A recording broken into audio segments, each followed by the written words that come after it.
반갑습니다. 아이고, 119차 이승만 연구 스터디 1부. 오늘 강의는 42장 가보 을미 동안의 대한의 상황입니다. 그러니까 청일 전쟁 전후로 이제 대한의 상황이 어떻게 되는지를 이제 이야기를 하고 있습니다. 이 오른쪽에 보시면 단발령이 몇 년도에 내려진 줄 아세요? 1895년도 청일 전쟁이 일어나고 갑오 경장이 일어나면서 그 다음 해에 했어요. 그러니까 이 단발령으로 인해서 나라가 또 풍지박살이 되어버렸어요. 그러니까 국민들에게 가르쳐 주지 않고 왜 깎아야 되는지에 대해서 전혀 그러한 교육을 시키지 않고 해버리니까 국민들이 막 일어나면서 의병까지도 일어날 정도예요. 이 사진은 보면 신촌 세브란스 병원 박물관에 그림을 그린 건데요. 이승만 대통령이 에비슨 선교사님한테 이렇게 상투를 자르는 모습입니다. 제가 보기에는 1904년도에 아마 감옥에 갔다 와서 단발령을 잘랐는 것 같은데 정확한 건 아마 한번 좀 봐야 될 것 같습니다. 예, 계속해서 안 내려가네요. 할 수 없죠. 자, 그러면 이제 러일 전쟁의 배경에 대해서 앞에 이제 용안포 사건에 대해서 이야기를 했습니다. 그러면 이제 한 번 더 간단하게 러일 전쟁 배경에서 가장 중요한 것은 첫 번째, 러시아가 만주를 이렇게 잡아먹었지 않습니까? 어떻게 해요? 청일 전쟁 후에 삼국 간섭으로 인해서 이제 일본으로부터 만주 활량한 것을, 일본에게 만주 활량한 것을 이제 청나라에게 다시 돌려줬지 않습니까? 그렇게 하면서 러시아가 야금야금 철도를 부설하면서 철도 부설한 지역마다 또 군사가 필요하다 이래가지고 이제 그 지역들을 아주 광활하게 점령을 하게 됩니다. 뿐만 아니라 이제 그렇게 하면서 의화단 사건들이 또 일어났습니다. 의화단 사건들이 일어나면서 또 이게 8개 열강들이 이제 다 물러갔는데 러시아만이 만주에 들어간 거예요. 왜? 이때 벌써 우리가 청나라하고 우리 단독으로 벌써 조약을 맺은 것이기 때문에 우리는 그것을 그대로 사용할 수 있다. 이렇게 한 거예요. 그런데 미국이나 영국이나 태클을 거니까 어떻게 좋다. 우리가 그러면 철병을 하겠다 이랬는데 이제 온건파가 이제 권력을 잡았을 때는 철병을 하겠다고 했지만 강경파가 권력을 잡으면서 우리는 만주를 놓지 않겠다. 오히려 조선까지 내려가겠다. 이렇게 아주 강경파로 내려가는 것이 러일 전쟁의 하나의 배경이었다는 거죠. 그러면서 두 번째가 압록강 하구 쪽에 용안포 항구가 있습니다. 그것을 점령을 하면서 또 이렇게 영국과 미국의 반대도 있었지만 더 중요한 것은 이제 조선까지 이렇게 점령을 해 들어가니까 일본으로서는 이제는 완충 지역이 없어지는 거죠. 곧 그러다 보면 이제 자기 일본으로 위협을 가할 수 있겠다는 생각에 대해서 이제 일본이 이제 자극을 받게 되는 겁니다. 그리고 류순 회의에서 이제 러시아가 뭐라고 하냐? 우리는 북만주 점령하고 일본 너희들은 남만주를 그렇게 점령을 해라. 그렇게 하면서 이제 러시아는 철수하지 않고 일본처럼 강경파들이 계속해서 남만주까지도 주도를 하게 됩니다. 그런 사이에 일본 국내의 여론이 이제 주도가 되면서 전쟁 준비를 하게 됩니다. 조선 문제나 아시아 문제에 대해서는 일본이 우월권을 가지고 있다고 많은 열강들이 이렇게 뒷받침을 해줌으로 해서 이제 여기에서 보시는 것처럼 그림 보는 것처럼 조선은 가운데 낑겨가지고요. 밧줄에 이렇게 묶여가지고 러시아의 그 난파 정책 그리고 일본의 팽창주의 이때는 사실 팽창주의 노선은 아니었던 것 같습니다. 그래서 이런 가운데에서 이제 조선은 목 졸라 죽듯이 국권을 상실하게 되는 그런 과정을 겪게 된다는 것입니다. 자, 그러면 이제 갑오 을미 동안에서 대한의 상황을 이제 보겠습니다. 여기에서 중요한 대목들은 뭐냐면 이제 청일 전쟁이 일어나면서 일본의 관료들이 와가지고 한국이 빨리 문명 국가가 될 수 있도록 이제 갑오 경장을 동시에 전쟁과 동시에 조선을 깨우기 위한 갑오 경장을 이제 시작을 하게 된다는 것입니다. 그래서 이때 어떻게 되냐? 조선에서는 이제 천국을 막 어린아이가 막 부모를 이렇게 완전히 의지하듯이 우리 대한이 천국을 완전히 믿었다는 거죠. 그러나 갑오 전쟁이 일어나면서 백전백패가 되니까 이제 상하 관민들이 일시에 깨닫고 전날에 남만 의지하던 생각을 이제 끊어버렸다고 이야기를 하고 있습니다. 이러면서 경장을 시작했죠. 나쁜 제도를 뒤엎어가지고 고쳐가지고 새롭게 만들기 시작했고요. 그러면서 육조를 혁파하고 그 다음에 10개의 암문을 두기를 시작을 했습니다. 예. 그러면서 이제 갑오 경장에서 이제 굉장히 중요한 이 5가지를 이야기하고 있습니다. 첫 번째, 우리가 소용없는 관리들을 없애고 경비를 절감하자. 두 번째, 세금을 공평하게 부과해서 관리들이 임의로 늘어나거나 줄이는 것을 이제 방지하자. 그리고 경찰들을 뽑아가지고 치안을 엄하게 다루자. 네 번째, 과거 제도를 없애고서 인재를 마음대로 뽑아서 사용할 수 있도록 하자.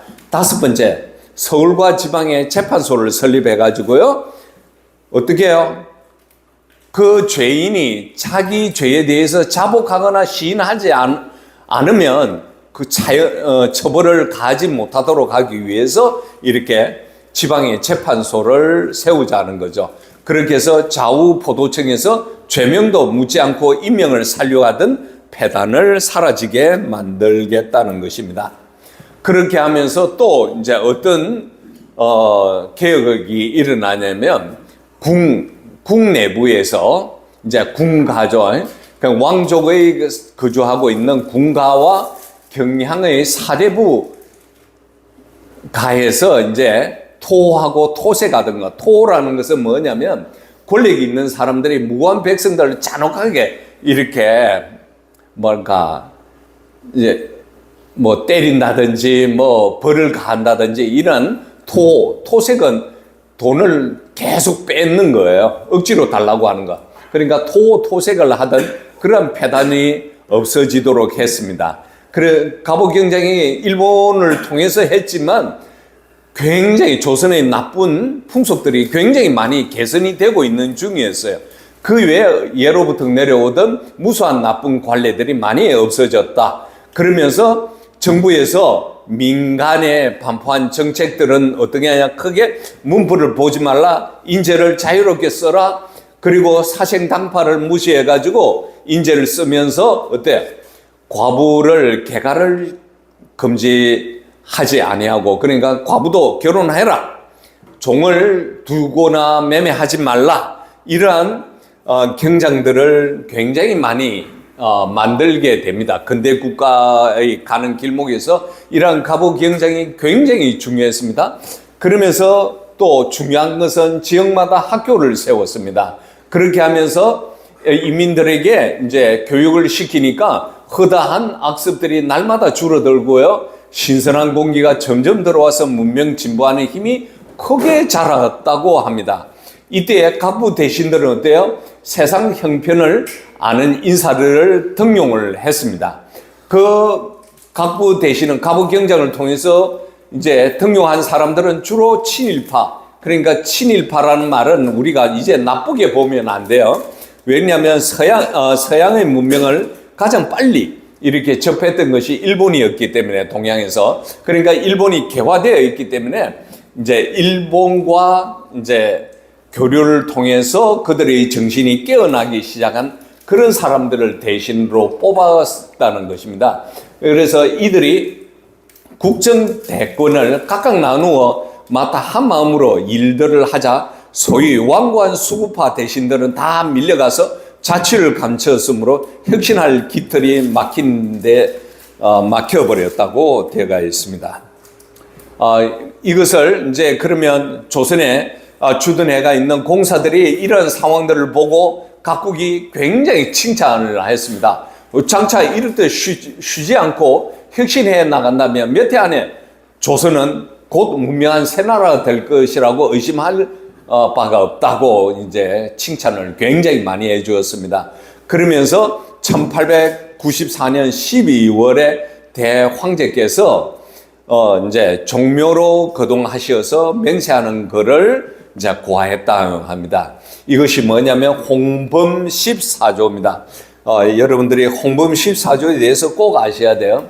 그 이제 홍범 14조는 제가 청일 전기 때 또 강의를 했습니다만 그때도 이렇게 아주 자세히 기록을 해놨습니다. 이승만 대통령은 이것을 이제 옥중에서도 굉장히 자세하게 또 기록을 해놨습니다.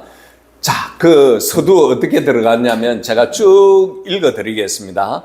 나라를 여신 지 503년 12월 12일 감히 왕조 열성의 신령전에 고하옵니다. 짐소자 고종이죠. 어려서 조정의 큰 기업 조선이라는 나라를 물러받아서 지금까지 31년 동안 다만 하늘을 두려워하고 조상님들을 본받으려고 노력해 오면서 그간 여러 번 어려움을 당하였으나 기업을 떨어뜨리지 않을 수가 있었사온데 이 어찌 짐소자가 천신받던 공이 있어서 된 일이겠나이까 진실로 역대 조상님들께 도와주신 힘이옵니다 라고 이야기를 하고 있습니다. 그러면서 지금부터는 이제 중요한 이야기를 하죠. 홍범 14조. 그런데 이대로 지켜졌으면 좋을 뻔했는데 그 내용을 한번 좀 예. 자, 지금부터는 타국을 믿지 말아야 하고 나라를 부강하게 이제 이렇게. 예? 43번. 43번. 103번. 이걸 했어요. 했어요? 안 했는가? 안 했는데 같은 맥락이. 그렇네요. 자, 한번 읽어드릴게요. 조상님들께서 처음에 기업을 세우시고 우리 뒷사람을 돌아보신 지 503년이 되었사온데 짐의 시대에 이르러 시운이 크게 변하고 세상이 밝히 열려서 이웃 나라가 충성으로 권하고 조정의 의론이 하나같이 괜찮아.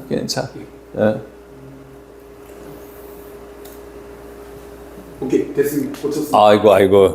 아이고. 여기 맞나요? 여기 다음이. 이걸 맞아요. 예.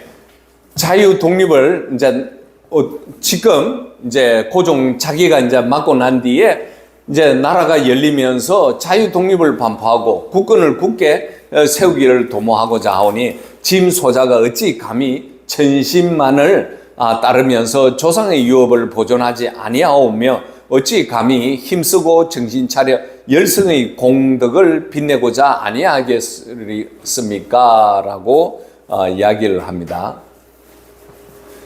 예, 그러면서 안 됩니까 또? 오히려 다 안 되네. 잠시만. 혹시 때문에. 한번 풀려서. 한번.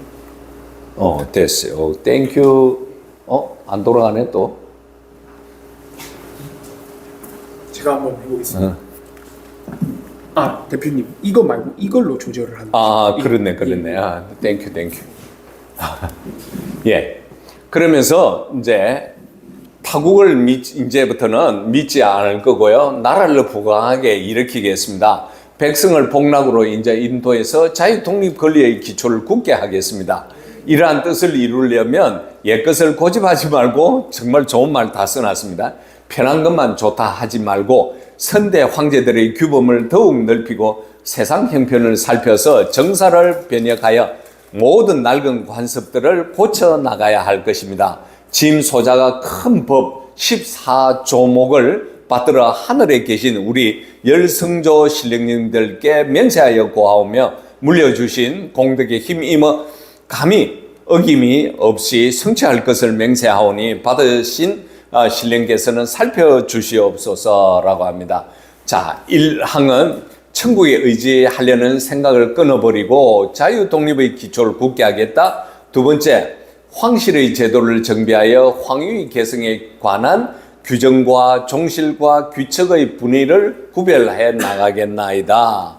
그러면서 대황제께서 정전에 정좌하여 정사를 각 대신들에게 물어 척결하되 황후나 빈궁이나 종실이나 종척들을 관여하지 못하도록 하겠나이다. 그러니까 이제 친족들이 정치를 못하게 하겠다는 거죠. 네 번째, 황실에 관계된 사무와 정부에 관계된 사무를 분별하여 서로 뒤섞이지 않도록 하겠나이다. 얼마나 엉망이었는지 아시겠죠? 정부와 각 아문의 직무와 권리를 각각 한정하여 밝히 구별하겠나이다. 백성이 납부할 세금은 다 법률로 일정하게 정하여 혹 잡세 명목으로 내거나 정해진 액수 외에 더 받는 폐단을 언급하겠나이다. 세금 징수와 나라의 경비 지출에 관련된 모든 사무는 다 탁제 아문에서 관할하도록 하겠나이다. 또 하나는 황실에서 쓰는 경비를 먼저 전략하여 각 아문과 각 지방관의 모범이 되도록 하겠나이다. 하나, 황실에서 쓰는 경비와 각 정부의 부처의 경비를 매년 미리 예산하여 재정 문란치 않겠나이다. 또 하나, 지방관 제도를 급히 개정하여 방백과 수령의 직책과 권리를 한정하겠나이다. 방백과 수령이라고 하는 것은 아마 이렇게 직위를 말하고 있는 것입니다. 나라 안의 총명한 자제들을 택하여 널리 파견하여 외국의 학문과 기술을 배우게 하겠나이다. 사관을 교육하여서 군사지휘관이 되게 하며 백성의 나이를 한정하여 몇 해씩 의뢰 군사가 되게 하는 법을, 그러니까 징집제죠, 법을 마련해 군사제도를 확실하게 내세우겠습니다. 민사와 형사 법률을 밝히 구별하여 혹 법 외에 가두거나 처벌을 더하는 폐단을 금하며 백성의 생명과 재산을 보존토록 하겠나이다. 사람을 쓰는데 지벌, 지체와 문벌을 가리지 않고 경량과 조야에 있는 선비를 널리 구하여 인재를 택용하겠나이다 라고 했습니다. 이 소문이 이제 전 세계에 퍼지면서 또 세상이 칭송을 하면서 조선은 멀지 않아서 새 나라가 될 것이야 라고 이제 이승만은 두 번째 이렇게 강조를 하고 있습니다. 자, 그러면서 굉장히 중요한 이야기를 합니다. 진실로 이 기초가 한결같이 행하여져서 너무 속히 가지도 말고 또한 중단하지 말았더라면 그로부터 10년 동안의 국력의 흥왕함과 백성의 부유함이 거의 일본과 비교될 정도가 되었을 텐데 뭐라냐, 그랬더라면 이번에 이라 전쟁에 대한 대한 때문에 전쟁이 대한 때문에 조선 때문에 생겼다는 시비도 없었을 것이다. 이라 양국의 군사가 우리 내지에 들어올 리도 없었을 것이니 우리는 이라 양국 사이에서 마음대로 행동하였을 것이다 라고 이제 이승만은 이야기를 하고 있습니다. 자, 그러면 다음 페이지 뭐가 나올까요? 한번 추측을 해볼게요. 자, 갑오경장이 잘 이렇게 진행이 되어 왔는데 여기서 이승만은 너무 아쉽다라고 표현을 했죠. 왜 그럴까요? 다음 사건이 하나가 튀어나오겠죠? 단발령 또 안 되는 이게 제대로 안 된 이유에 대해서 나올 것 같은데. 그러니까 단발령 맞아요. 또 하나 뭘까요? 세 가지 말해봐요. 지호, 세 가지 한번 이야기해봐. 단발령 또 갑오경장하면서 전쟁 상황에서 이제 일본이 이겼다고 생각을 하고 그러면 일본이 계속해서 조선에 대해서 이렇게 좋게 나아갈 수 있도록 했어야 되는데 조선이 계속 따랐을까요? 안 따랐을까요? 응? 안 따랐겠죠. 그러니까 아가파천? 두 개 또. 근데 그 시기가 조금 앞서 아니에요? 아니야. 다음 뭐겠어요? 민비씨의 사건. 이 세 사건으로 인해서 이제 조선의 자주 독립국의 개념이 완전히 사라져버리게 되는 거예요. 자, 그래서 이 키포인트를 잘 알아야 돼요. 키포인트를. 그러나 국민이 불행하여 당시에 집권한 이들이 장훈한 지식으로 백성의 실견을 열어 차차 국민들의 힘을 모으기를 도모하지 않고 당장에 속히 성공하기를 도모하니 백성이 이해관계를 알지 못하여 힘을 합치는 자가 하나도 없었다. 이게 네 번째가 될 수가 있겠죠. 자, 그러면서 이제 중요한 사건들이 일어나요. 일본 공사 미우라 고로 이 사람입니다. 미우라 고로가 어떤 사람이냐? 막부 정권 말에서 막부 타도 운동을 하면서 어떻게 해요? 조나양이 사상을 가지고 있던 사람이었죠. 그러면서 한국 공사로서 재임 중이던 명치 29년에 민비 시해 사건을 일으키는 사람이에요. 자, 그러면서 이제 어떻게 해요? 미우라라는 사람은 그 이전에는 이제 일본의 공사들은 한국에 와서 갑오 경장을 해야 된다 홍범 14조까지 막 도와주었어요. 그런데 조선은 황제는 고종은 이제 그걸 하게 되면 자기의 권리를 다 뺏긴다고 생각하니까 미적미적거리는 거예요. 그러니까 일본으로 입장으로 봐서는 우리가 너희들 도와주는데 왜 안 해? 이러면서 이제 미우라 고로가 경장의 실행을 약속하고 위력을 행하기 시작했다는 겁니다. 그러면서 민심이 자연히 복종하지 않아서 불평불만 마음들이 스스로 자라날 즈음에 역당들, 그러니까 이게 일본의 깡패들이었죠. 일본의 수병을 지휘하여서 졸지에 대거를 침범해서 을미년 1895년 8월 망고 대변을 일으켰다라고 합니다. 그러면서 이제 민비 시해 사건이 일어나니까 각국이 일시에 진노하여서 일본 공사의 범죄 행위에 분하게 여기지 않는 자가 없었다라고 합니다. 그러면서 여기에 틈타고 있었던 러시아가 이제 자기의 기득권을 이제 발휘하기 시작합니다. 이게 저는 굉장히 역사를 보니까 그런 상황들이 이제 눈에 보이기 시작합니다. 그러면서 아까 전에 우리 참 역시 최고의 우리 스피커인 우리 간사님입니다.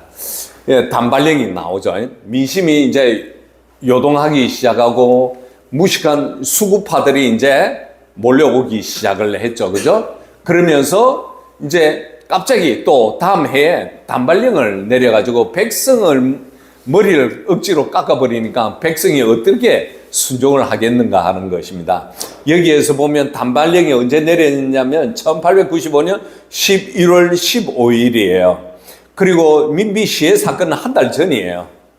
그러니까 얼마 안 돼요. 민비 시해 사건하고 단발령이 바로 내려지자 여기에 대표적으로 이승만 대통령도 이렇게 적어놓은 게 있습니다.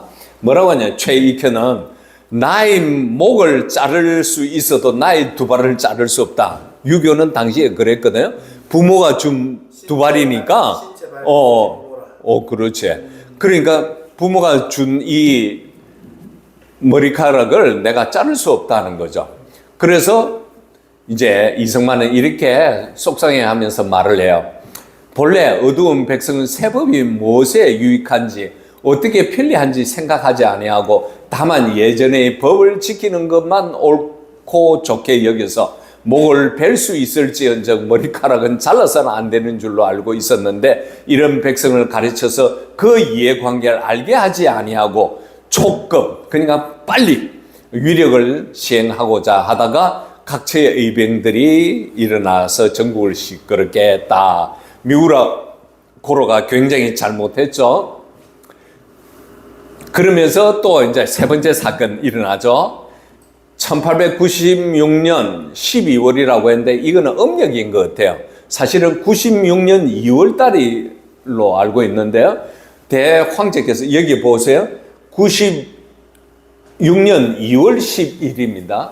그 날짜를 잘못 적었나 싶어서 제가 보니까 이승만 책에는 12월로 되어 있습니다. 그러니까 여러분들께서 그냥 1896년 단발령이 끝나고 95년 그러니까 을미사변 단발령, 그 다음에 아관 파천 이런 순서로 생각하시면 돼요. 자, 2월 달부터 1년 동안이죠. 다음에 97년 2월 20일까지 이제 고종이 순종과 함께 이제 경북궁을 탈출해가지고 러시아 공사관에 갑니다. 이 과정을 잘 읽어보시면 아하, 참 이 아라사 공사관에 가고 난 뒤에 어떤 큰 조선의 또 변화가 일어나는지를 이승만 대통령이 아주 잘 설명해냈습니다. 아관 파천을 하시니 이때부터 일본의 모든 권리를 이제 잃게 되어버려요. 그러면서 반대로 어떻게 아라사가 그만하게 앉아서 대한의 내정을 속으로 간섭하고 우리의 독립 권리가 이때 다시 손상이 되면서 경장의 기초가 또한 이때에 무너졌다. 이는 우리 국민의 불행이고 또한 일본이 그동안 노력해온 것의 불행이었다라고 아쉬워합니다. 이때 삼포 미우라 고라의 공사가 지은 죄는 실로 작지 않다. 이 사람이 조선을 계속 설득을 해가지고 이랬으면 아마 일본은 지금도 우리에게는 굉장히 고마운 존재가 되었지 않았을까라는 생각이 듭니다. 그러면서 이승만이 이제 단발령을 하고 있는 모습인데요.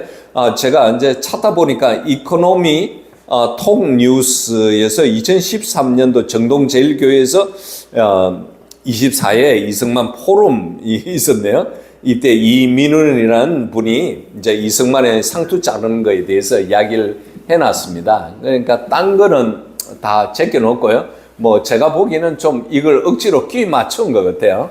그런데 제일 중요한 거는 이승만의 단발은 구체제와 결별의 선언, 이거는 맞는 것 같습니다. 그래서 이승만의 단발은 유교와 구학문으로부터 기독교와 신학문으로 전환하는 것이었다. 그리고 올리버 박사의 저술에 이렇게 적어놨습니다.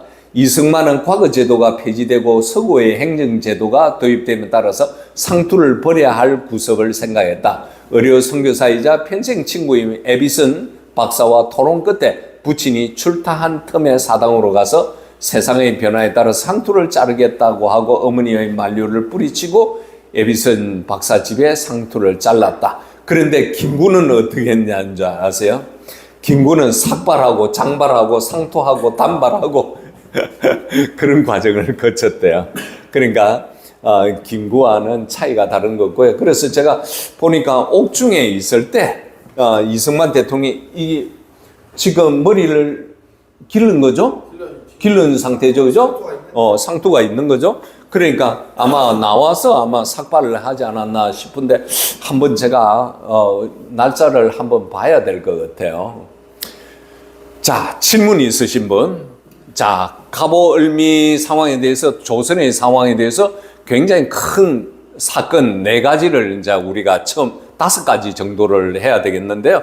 첫 번째로는 갑오경장 일본에 의해서 이루어지고 있었다. 근데 반면에 또 일본에 의해서 저질러진 미우라 고로에 의해서 을미사변, 그러니까 민비시의 사건이 일어나고, 이거는 또 이제 갑오경장 중에 하나가 단발령이었고, 그 다음에 이제 아관파천, 이렇게 함으로 해서 조선이 완전히 이제 자주 독립권을 잃게 되어버리는 그러한 아주 역사의 전환점이 되어버렸다는 것입니다. 미우라 고로가 주도한 거예요? 민비를 계획하고 주도하고 이런 그렇게 했죠, 사실은. 예. 그런 내용들이 사실 있습니다. 그러니까 대웅군을 불러가지고 대웅군이가 이제 민비하고 굉장히 적수지 않습니까? 그죠? 그냥 그를 데리고 와가지고 이제 하려고 했는데 대웅군이가 멀쩡멀쩡거린 거예요. 왜 그러냐면 옛날에 그렇게 해다가 천진 귀양 간 적이 있잖아요. 그것 때문에 함부로 나서지를 못했던 거예요. 한다 해가지고 안 한다 이래가지고 억지로 본래는 새벽에 하기로 했는데 새벽 5시 밤중이었을 거예요. 그런데 대웅군이가 안 나타나니까 대웅군 집에 가가지고 그를 모시고 와가지고 그러니까 해가 뜨는 그 시점에 이제 민비시의 사건이 일어나는 게 더 커지게 된 거예요, 사실은. 그러니까 청나라랑 자꾸만 붙으니까 민비가 또 자기 그 청나라 세력 완전히 끊어버리기 위한 급진적이고 극단적인 수단으로 민비시의 러시아죠, 이때는 러시아죠. 러시아였어요. 그러니까 저게 85년이니까 94년이 청일 전쟁이잖아요, 그죠? 그러니까 95년도에 민비시의 사건이 일어난 거죠. 민비가 그러면 칠러였죠, 이때는. 칠러였죠. 그래서 이런 상황이었습니다. 그러니까 조선의 이러한 큰 5가지의 상황이 좋아질 수 있었는데 동시에 나빠졌다. 이렇게 우리가 이제 좀 정리가 확 잘 되었으면 좋겠네요. 아까 전에 그 본 것 중에 제 이승만 대통령 그 마이크를 좀 들고 좀 해주실래요? 이승만의 그 평 중에 이제 일을 시작하는데 사람들을 이것이 이해관계가 어떠한지 사람들을 설득하지 아니하고 이제 급지적으로 그렇죠. 일을 하다 보니까 네. 사람들이 힘을 합치는 백성들이 아무도 없었다. 네. 이렇게 돼 있잖아요. 예. 이걸 현대적으로 거꾸로 적용하면 그러니까 사람들을 잘 설득하고 앞뒤 맥락이라는 걸 잘 알려주면 사람들이 힘을 합치는 일들이 발생하게 된다. 이게 사실 그 이번 그러니까 비상계엄 국면, 탄핵 국면에서 이 사람들한테 조금 잘 된 것 같아요. 왜냐하면은 이것도 똑같은 거잖아요. 극단적인 방법이고 사실 비상계엄이라는 것도 일반적인 일상적인 방법은 아니잖아요. 그렇죠. 아닌데도 불구하고 여기하고 좀 차이점이 있는 건 뭐냐면 국민들한테 이승만 윤석열 대통령이 앞뒤 맥락에 대해서 쭉 설명을 좀 잘 한 것 같아요. 내가 왜 이걸 하게 됐는지에 대한 내용을 잘 준비를 하고 설명을 하고 그래서 국민들한테 설득당할 수 있는 국민들이 굉장히 많았다. 왜냐면 지금까지 이런 모든 가져오는 맥락을 쭉 지켜보던 국민들 중에 대다수가 지식이 있고 상황을 계속 보고 있던 국민들이 이승만 윤석열 대통령이 딱 얘기하니까 설득이 완전히 딱 된 거죠. 아, 이런 맥락에서 하는 거구나. 딱 맞춰주면 들어가는 설득력 있는 방법이구나라고 이제 설득이 돼서 힘을 합쳐주는 사람들이 지금 굉장히 많은 것 같아요. 많죠. 그러니까 유튜브도 옛날하고 지금하고 좀 다른 점은 이제 정보를 전파하는 수단이란지 이런 게 좀 있기 때문에 그런 것도 있지만 한 가지는 사람들한테 앞뒤 맥락에 대한 충분한 설명을 하면서 이 급진적인 방법이라도 사용했으니까 이제 사람들이 설득을 당하고 또 힘을 합쳐주는 상황이 벌어졌고 지금 그냥 여론은 언론이나 여론은 거의 좌파들한테 점령이 되어 있는 점령되어 있는 상태인데도 불구하고 그런데도 불구하고 지금 얘들 이제 마지막 발악을 하는 느낌이에요. 맞아. 나도 그 이야기를 하고 싶었어. 진짜 마지막 발악을 하는 거예요. 그러니까 더불어민주당이 지금 완전 목숨 걸었어요. 지금. 무리수까지 두고. 지금 이제 뭐지 햄버거 해동해서 이런 말들을 잘 지어내잖아. 그런 것뿐만 아니라 지금 실제적으로 하는 행동 자체가 장관 5명 탄핵했지만 권한대행까지 탄핵한다고 하니까 그럼 완전 진짜 말이 안 되는 거잖아요. 그거는 그렇지. 완전히 말이 안 되는 건데 지금 이제 자기들 살려고 이제 마지막 발악을 하는 그런 쟤네들 진짜 끝이 가까웠고 굉장히 지금 두려워하고 있다라는 게 느껴지고 오히려 우파들은 사정은 예전보다 더 그런데 좀 여유가 좀 있는 것 같아요. 여유도 예전만큼 낙심 안 하고 그렇지. 끝까지 하고 이게 일이 어떻게든 우리는 끝까지 간다. 약간 이런 마음을 다들 가지고 있는 것 같아요. 사람들이 이 환경을 통해서 학습하고 배운 것들이 이제 조금 이런 서사가 없었으면 우리가 그때 되게 힘들었지만 이런 서사가 없었으면 지금 이런 상황까지 올 수 없지 않을까 그런 생각이 좀 들더라고요. 맞아요. 그러니까 이게 참 이런 과정들을 보면서 여기도 마찬가지고 좋아질 수 있는데도 불구하고 이 왕이라는 허리멍텅한 사람이 자기 욕심 때문에 이걸 망쳐버리면서 이제 위해가 가해지고 그러면서 반전으로 이제 일본도 권한을 다 잃게 되면서 나라가 이제 자주 독립권까지 없어진 것처럼 역으로 생각해 볼 수 있다는 거죠. 박근혜 탄핵 때 많은 국민들이 97% 쏘갔거든. 나도 쏘갔어. 97%가 쏘갔어. 어마어마한 선동이었어. 그런데 그걸로 인해서 우리 같은 사람들이 깨어나기 시작하고 이제 그걸 적극적으로 방어를 하기 시작했다는 거고 교육을 5년 동안 6년 동안 했잖아요 지금. 그러니까 아마 우리 같은 사람들이 굉장히 곳곳에 많을 거라고 생각합니다.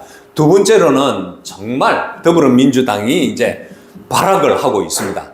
왜? 윤석열 대통령이 우리가 그저께 갔는데 그 어떤 국민대학 교수, 헌법학 교수가 강의를 하는데 윤석열 대통령 계엄 내린 것 자체는 정당하다는 거야. 그런데 뭐냐?